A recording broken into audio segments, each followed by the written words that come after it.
निलंबन के मामले में बड़ा अपडेट यह है कि न्यायिक जांच की प्रक्रिया अब आगे बढ़ी है। यूडीएच विभाग ने विधि विभाग को प्रस्ताव भेज दिया है। न्यायिक जांच के लिए प्रस्ताव भेजा गया है। नगर पालिका अधिनियम के धारा 39 के तहत जांच होगी। डिस्ट्रिक्ट जज रैंक के अधिकारी से इसकी जांच करवाई जाएगी। लवली हमारे सहयोगी अधिक जानकारी के साथ जुड़ गए हैं। लवली, क्या जानकारी और पूरा अपडेट क्या है? देखिए, बिल्कुल सरकार ने सौम्या गुर्जर को पूरी तरह से घेरने की तैयारी कर ली है, क्योंकि जिस तरह से आक्रामक रूप में नजर आई थी कांग्रेस और पूरी तरह से जो भारतीय जनता पार्टी ने कांग्रेस को लेकर के जो आरोप प्रत्यारोप किए थे, उसके बाद में अभी अब से कुछ देर पहले इस फाइल पर अनुमोदन के बाद में स्वायत्त शासन विभाग ने इस प्रपोजल को विधि विभाग को भेज दिया। मैं आपको बता दूं, राजस्थान के नगरपालिका अधिनियम का जो इतिहास कहता है वो इस तरह से पहली ये कार्रवाई होगी जिसमें पूरी तरह से नगरपालिका अधिनियम की पालना कराते हुए जो पार्षद हैं और जो मेयर हैं उनको ये कह सकते हैं कि आने वाले समय बर्खास्तगी की तैयारी के हिसाब से इस पूरी फाइल को तैयार किया गया है। और अब आगे इस पर विधि विभाग की ओर से जो पैनल की नियुक्ति होगी वो पैनल जो है इनके बयान दर्ज करेगा और उसके बाद में इस पूरी कार्रवाई को की जो रिपोर्ट होगी वो राज्य सरकार को भेजी जाएगी अंतिम आदेशों के लिए। ऐसे में सौम्या गुर्जर की मुश्किलें लगातार बढ़ती जा रही है। अभी एक जानकारी और मिल रही है कि सौम्या गुर्जर और जो पार्षद हैं उन्हें पुलिस की तरफ से भी नोटिस जो है वो जारी कर दिया गया है। 41 का धारा 41 का जो नोटिस है वो जारी कर दिया गया। अगर वो जवाब नहीं देते हैं तो शायद पुलिस भी जो है उन सख्त रवैया अपना सकती है। ज्योतिनगर थाने में जयपुर में ये मामला दर्ज है। फिलहाल पूरी मामले को लेकर के विधि विभाग की ओर से इस फाइल पर अनुमोदन के लिए लवली, तो पूरा लबोलबाब यही है कि मुश्किलें जो हैं इन पार्षदों की और सौम्या गुर्जर की बढ़ती जा रही है। बहुत शुक्रिया आपका तमाम जानकारी के लिए। मरुधरा के लिए पानी की अहमियत हमेशा रहती है, लेकिन जून में किल्लत के बीच पीने के पानी के लिए लोगों को न जाने क्या क्या मुश्किलें झेलनी पड़ती हैं। अब इसी जून के महीने में हम आपको दिखा रहे हैं पानी की खुलेआम बर्बादी, और इसके लिए जिम्मेदार भी वही हैं जिन पर इसे बचाने की जिम्मेदारी है। देखिए सीकर और दौसा से पानी की बर्बादी की यह रिपोर्ट।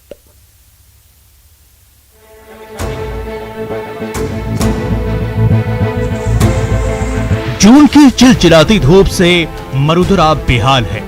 शहर, गांव, बस्तियों में पानी की किल्लत बढ़ गई है, लेकिन प्यास से बेजार शहरों में देखिए पानी की बर्बादी की तस्वीरें। पहली तस्वीर सीकर की है, जहां दावा किया जा रहा है कि दर्जन भर ऐसे स्पॉट हैं जहां लगातार 24 घंटे पानी की बर्बादी जारी रहती है। तो दूसरी तस्वीर है दौसा की, जहां अभी भले ही मानसून न आया हो, लेकिन सड़क पर ये जल जमाव एहसास करा रहा है तेज बारिश की। हालांकि ये पीने के पानी की बर्बादी का जीता जागता सबूत है। इस समय हम जिला कलेक्ट्रेट के पास स्थित आर्मी कैंटीन के बाहर खड़े हैं और आप देख सकते हैं कि यहाँ के जो पानी की टंकी है उसकी जो नल है वो खराब है, शौचालय है उनका जो पानी है वो रोड पर व्यर्थ बह रहा है। और अब से नहीं, पिछले करीब 1 महीने से जो ये पानी है लगातार सड़क पर बह रहा है और ये एकमात्र वानगी है। इस तरह के सीकर शहर में करीब 1 दर्जन से ज़्यादा ऐसी जगह हैं जहाँ पर इसी तरह से पीने का जो पानी है जो व्यर्थ बह रहा है। और शहर के बहुत से इलाके ऐसे भी हैं जहां पर लोगों को पीने का पानी नहीं मिल पा रहा है। सीकर में जलदाय विभाग की लापरवाही की वजह से दर्जनों जगह लीकेज होने से हर दिन लाखों लीटर पानी व्यर्थ बह रहा है। ऐसा नहीं है कि इसकी जानकारी जलदाय विभाग को नहीं है, इसकी बाकायदा शिकायत की जा चुकी है। सीकर शहर में अगर देखा जाए तो जगह जगह जलदाय विभाग की कमी के कारण और सीकर के जिला प्रशासनिक दफ्तरों के अव्यवस्थाओं के कारण हजारों लीटर पानी रोजाना 24 घंटे बहता है। चाहे आप जिला कलेक्ट्रेट के अंदर का परिसर ले लीजिए। हमने डिपार्ट को बार बार इसके बारे में अवगत कराया। 2 महीने से पानी पूरा व्यर्थ हो रहा है, साफ पानी व्यर्थ हो रहा है। उसके बाद पेशाब की जो गंदगी जिससे महामारी फैलने की आशंका है। एक तरफ तो जलदाय विभाग पीने के साफ पानी की बर्बादी नहीं रोक पा रहा, तो दूसरी तरफ सीकर शहर के कई ऐसे मोहल्ले हैं जहां पीने के लिए लोगों को बदबूदार पानी मिलता है। मेरे वार्ड में 17 दिनों से बदबूदार गंदा पानी आ रहा है, जिससे कई बुजुर्ग बच्चे गंभीर रूप से बीमार है।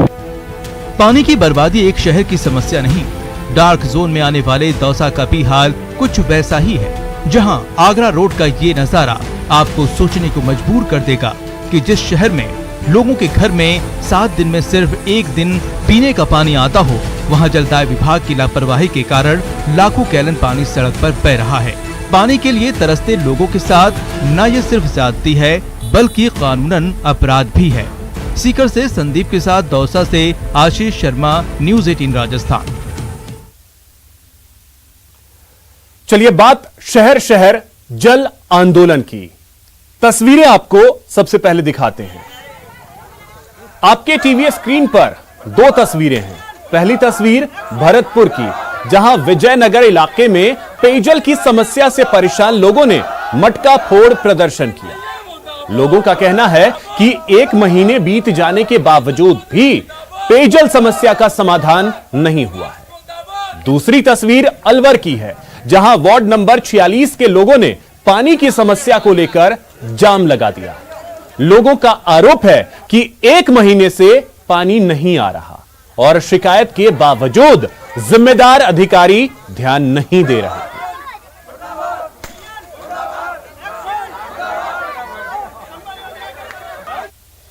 चलिए बात करते हैं मरुधरा में मौसम के बदले मिजाज की, जहां आज तेज आंधी और बारिश से लोगों को गर्मी से थोड़ी राहत मिली, लेकिन कहीं कहीं तेज हवाओं के साथ हुई बारिश ने लोगों के सामने मुसीबत खड़ी कर दी। 3 जगहों की तस्वीरें आपके टीवी स्क्रीन पर हैं, चूरू, बारा और श्रीगंगानगर की। मरुधरा के कई हिस्सों में मौसम का मिजाज बदला। मौसम विभाग ने उत्तरी राजस्थान के कुछ भागों में थंडरस्टॉर्म और डस्ट स्टॉर्म के साथ तेज बारिश की संभावना जताई थी। बीकानेर, जयपुर, भरतपुर संभाग के जिलों में बिजली गरजने के साथ ही अचानक तेज हवाएं, धूल भरी आंधी के साथ तेज बारिश का दौर शुरू हो गया। मौसम विभाग के मुताबिक अगले 3 से 4 दिन आंधी बारिश की गतिविधियां जारी रहेंगी। अगले 24 घंटों के दौरान नॉर्दर्न राजस्थान के विशेष रूप से बीकानेर, जयपुर, भरतपुर और अजमेर संभाग के जिलों में थंडरस्टॉर्म के साथ में अचानक तेज हवाएं 40 से 50 किलोमीटर प्रति घंटा तक की और कहीं कहीं मध्यम से तेज दर्जे की बारिश होने की संभावना फिलहाल बनी हुई है। आंधी बारिश का यह दौर अगले 3-4 दिनों तक बना रहेगा। विशेष रूप से 15 जून से एक बार फिर से आंधी और बारिश की गतिविधियों में बढ़ोतरी होगी। बीकानेर और जोधपुर संभाग में 15-16 जून को तीव्र थंडरस्टॉर्म और डस्ट स्टॉर्म के साथ तेज हवाएं इस दौरान 40 से 50 और कहीं कहीं 60 किलोमीटर प्रति घंटा तक की हवाएं दर्ज की जा सकती है। और प्री मानसून की जो बारिश है वो पश्चिमी राजस्थान में भी देखने को मिलेगी।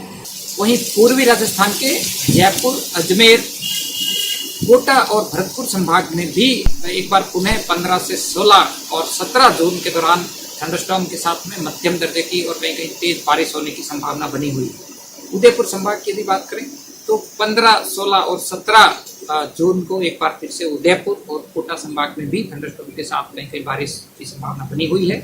और तापमान यदि देखें तो अगले 1-2 दिन में तापमान में 2 से 3 डिग्री सेल्सियस की गिरावट दर्ज होगी। मरुधरा के सरहदी जिले श्रीगंगानगर में आज सुबह से ही मौसम के मिजाज बदले नजर आए। सुबह से चल रही तेज हवाओं ने श्रीगंगानगर वासियों को पिछले 1 सप्ताह से पड़ रही उमस भरी गर्मी से राहत दिलाई। वहीं मौसम विभाग ने श्रीगंगानगर सहित हनुमानगढ़ में 40 से 60 किलोमीटर प्रति घंटे की रफ्तार से तेज अंधड़ चलने की संभावना जताई है।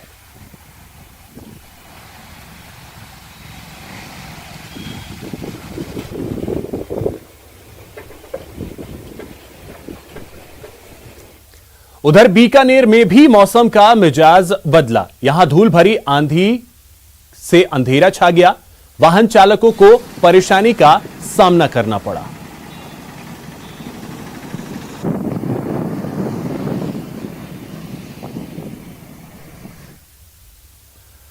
और अब बात एक ऐसे सपने की जो जल्द साकार होने वाला है।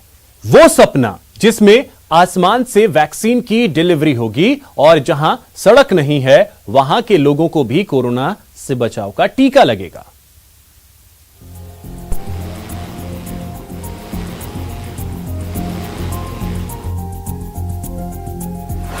अब आसमान से आएगा कोरोना का टीका।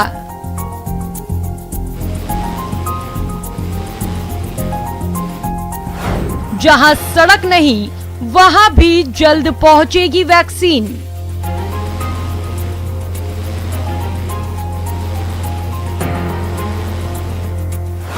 सच होगा मेडिसिन फ्रॉम द स्काई का सपना।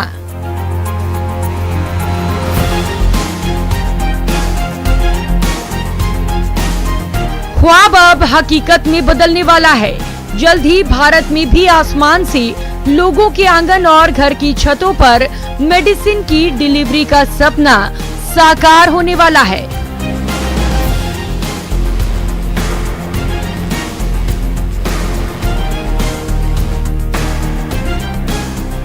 कम हो रहे कोरोना केस के बीच टीकाकरण अभियान को और तेज करने के लिए केंद्र सरकार अब दूर दराज के इलाकों तक वैक्सीन पहुंचाने के लिए मेडिसिन फ्रॉम द स्काई की योजना पर काम कर रही है। सुदूर इलाके में यूएवी यानी ड्रोन के जरिए वैक्सीन पहुंचाई जाएगी। आईआईटी कानपुर ने मेडिसिन फ्रॉम द स्काई योजना पर रिसर्च पूरी की है। Indian council of medical research ICMR ने इसे मंजूरी दी है।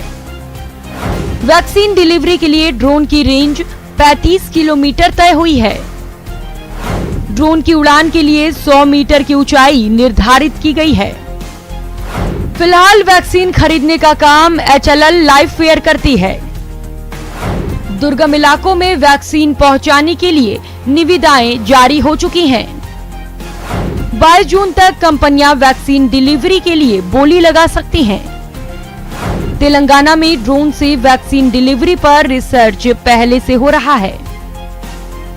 मतलब साफ है, 22 जून के बाद ये तय हो जाएगा कि किन किन इलाकों में ड्रोन के जरिए वैक्सीन की डिलीवरी की जाएगी और फिर भारत दुनिया के उन चुनिंदा देशों के क्लब में शामिल हो जाएगा जहां मेडिसिन फ्रॉम द स्काई की सुविधा मिलती है।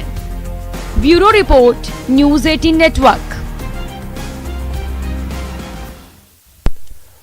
कोई बड़ा से बड़ा जादूगर भी कहे कि 15 सेकंड में पूरी की पूरी कार गायब कर देगा तो शायद आपको यकीन ना हो, लेकिन मुंबई के घाटकोपर से जो तस्वीरें सामने आई हैं उसमें ठीक 15 सेकंड में पूरी कार गायब हो जाती है।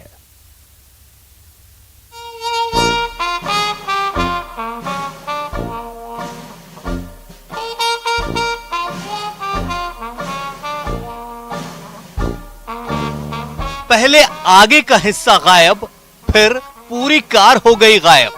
15 सेकंड में पूरी कार छूमंतर।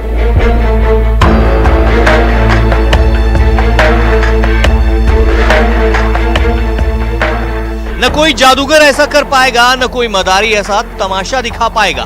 दिल थाम कर देखिएगा, ऐसी तस्वीरें अमूमन कम ही देखने को मिलती हैं। वो तो किसी ने कैमरे में कैद कर लिया, नहीं तो कोई यकीन भी नहीं करता। 1 से लेकर बस 15 तक गिन लीजिए, पूरी की पूरी कार नजरों से ओझल हो जाएगी। कार का नामो निशान तक पता नहीं चलेगा।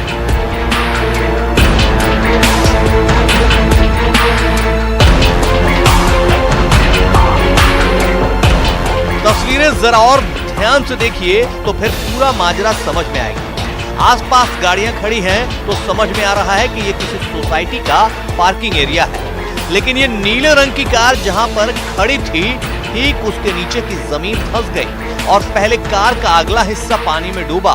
फिर महज 15 सेकंड में पूरी की पूरी कार देखते ही देखते जमीन में समा गई।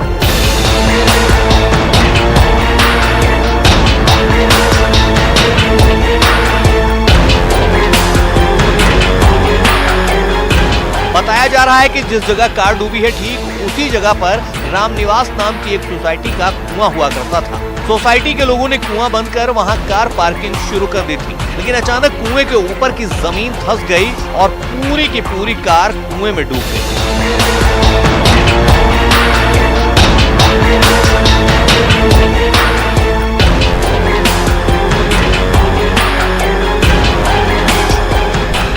वायरल वीडियो घाटकोपर वेस्ट कामा लेन का बताया जा रहा है और जिस शख्स की कार डूबी है उसका नाम पंकज मेहता है। जिस वक्त कार कुएं में पूरी तरह डूबी उस वक्त कार में कोई नहीं था, इसलिए किसी की जान नहीं गई, लेकिन तस्वीरें जिसने भी देखी वो हैरान जरूर हुआ। Bureau report, news 18।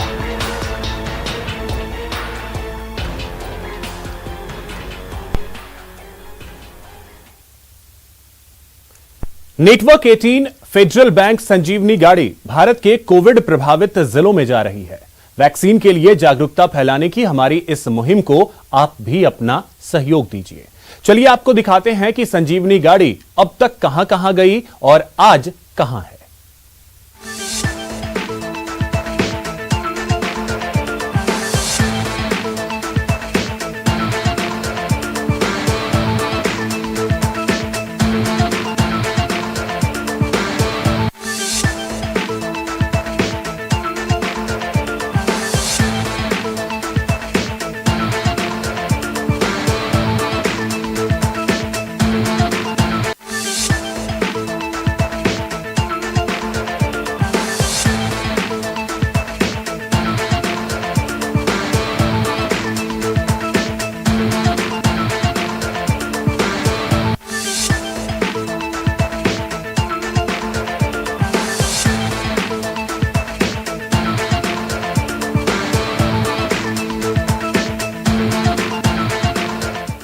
फिलहाल इस बुलेटिन में इतना ही। नमस्कार।